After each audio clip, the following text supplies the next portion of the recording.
35 minutes de prise de parole, Hicham Abderraouf a été entendu pour la première fois ce mercredi sur le déroulement de la soirée du 19 janvier 2019.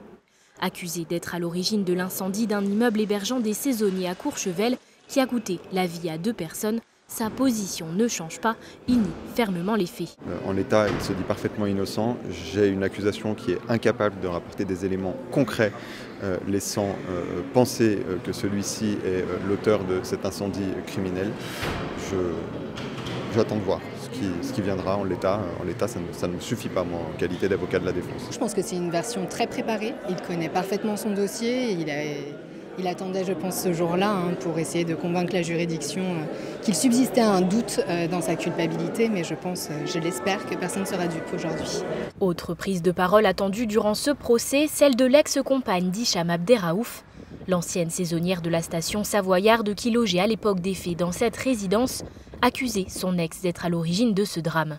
Pourtant, ce mardi après-midi, c'est un tout autre discours qu'elle a tenu durant près de 2 heures devant la cour d'assises de la Savoie. On a eu quelqu'un qui avait un rôle absolument central dans cette affaire, qui s'est moqué de la cour, en ayant volontairement, en tout cas c'est l'impression que ça en donne, en ayant volontairement omis de dire beaucoup de choses, qui s'est déjà beaucoup contredite dans la procédure et qui a continué à le faire lors de ce procès, alors que, évidemment, en tant que conseiller de partie civile, je peux vous dire, ces personnes-là attendent du procès des réponses. Il y a eu, je dirais, une crise d'amnésie générale, mais bon, on n'est pas dupe.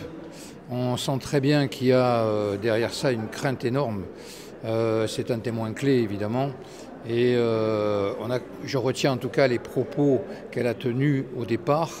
Si à l'époque de sa déposition, la jeune femme décrivait un ex-compagnon violent et menaçant, 6 ans plus tard, elle a dressé le portrait d'un homme toujours correct avec elle. Aux nombreuses questions du président, Juliette R a répondu dans la très grande majorité « je ne m'en souviens pas ». Un revirement de situation qui n'a pas surpris les avocats de la défense. Ce n'est pas une position nouvelle.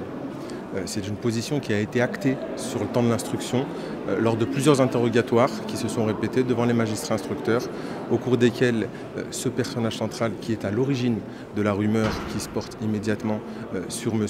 Abderraouf et qui explique immédiatement aux magistrats instructeurs qu'en réalité, cette personne n'en sait rien et qu'elle n'a aucun fondement pour venir porter une rumeur sur mon client.